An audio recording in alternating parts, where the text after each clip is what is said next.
Welcome to my channel guys, Brown Boss JA Tours. Now today I have two updates for you for the Montego Bay Bypass project, which will include the longest bridge here in Jamaica and also the Longhill Bypass.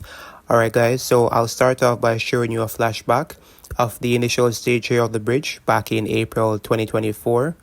That's how it actually looked, when the beams were just erected and the groundwork was started here on the longest bridge here in Jamaica. Alright guys. Alright, so I'll fast forward, bring you back to the current situation right now. This is August 2024. This is how the bridge is looking at the moment. The large concrete structures are seen right now on the ground will form the roadway of the bridge that are being transported by these large machinery and then assembled on the bridge by a large crane. So this is how the area looks right now, guys. The first layer and the second layer have been added onto the bridge right now.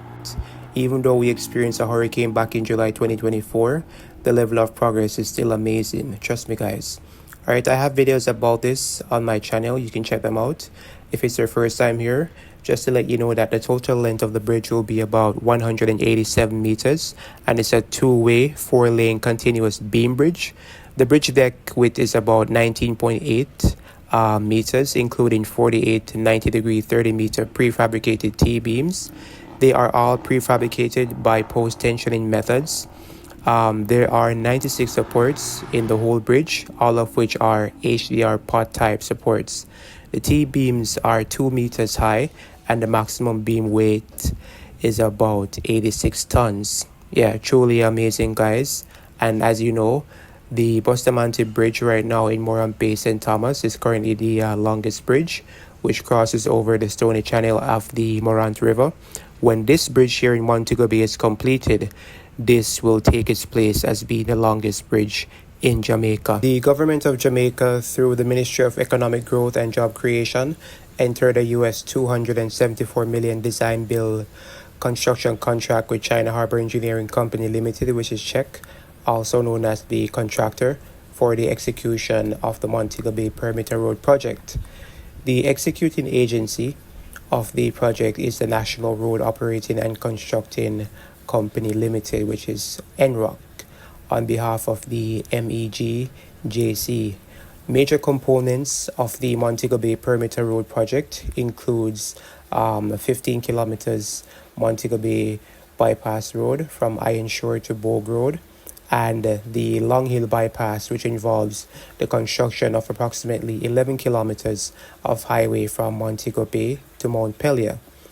Alright people, I'll show you the update on the Longhill Bypass later on in this video, so ensure that you watch the video in its entirety to get the update on that portion of the highway. Alright, if you haven't subscribed as yet, now is the time to do so. Subscribe to my channel, Brown Boss JA Tours, and select all at the notification bell so that you can get all the updates as soon as I post them. Now, the China Harbour Engineering Company Limited is in charge of the construction, whereby the unskilled workforce will include 90% Jamaican and 50% of the technical skill area will be covered by Jamaicans as well. This would be like part 2B of the Highway 2000 Master Plan. Yes guys, so this will definitely guarantee the steady flow of traffic and take the pressure off downtown Montego Bay. Definitely a game changer here in Montego Bay to allow persons to travel freely without venturing through the busy downtown area of Montego Bay. So let me know what you think about this transformation so far, guys. For my returning followers, you can let me know what you think about this progress. And for those of you who are new, you can just check my previous videos and you'll see the difference or the level of progress of this project. So I'll just give you a closer up view, try to zoom in a little so that you can see the men at work and how it actually looks, with the crane on the bridge transporting the concrete structure there to add the additional roadway on the bridge to get this completed. So stay tuned, guys. I'll touch on the Longhill Bypass update shortly.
intersection of the proposed Montego Bay Bypass and the Temple Gallery or Clarence Nelson Drive in the vicinity of the Bogue Village and Montego Bay West Village housing estates as an urban intersection with at Creative Crossing.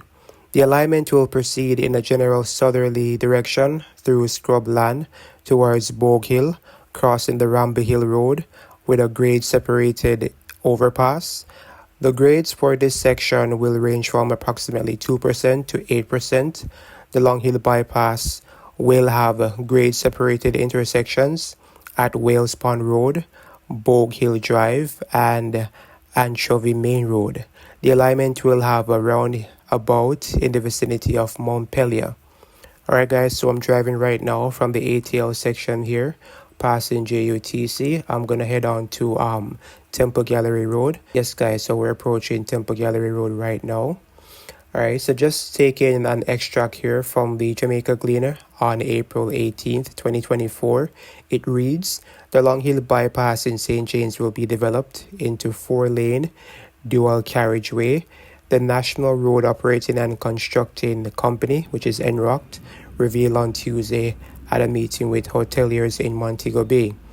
The meeting was held to provide an update on the Montego Bay Perimeter Road, including the Longhill Bypass, which is now under construction, guys.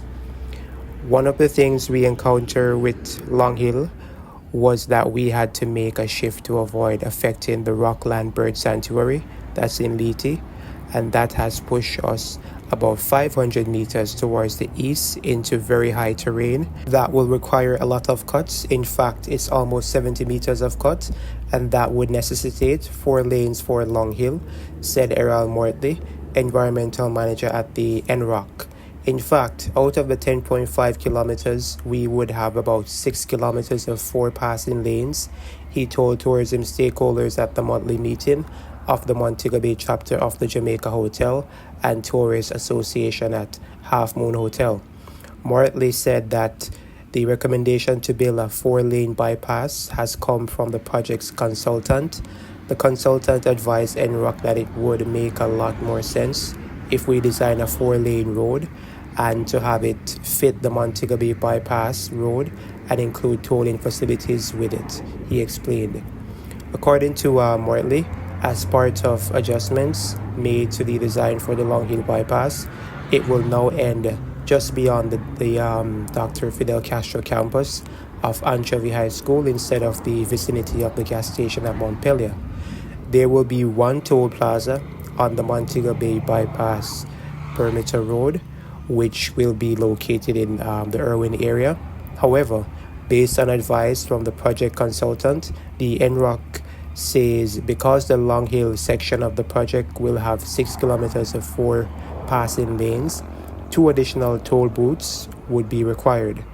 The Gleaner understands that in spite of the consultant's recommendation, the NROC has not yet decided whether it will build the additional toll plazas as the project design is incomplete.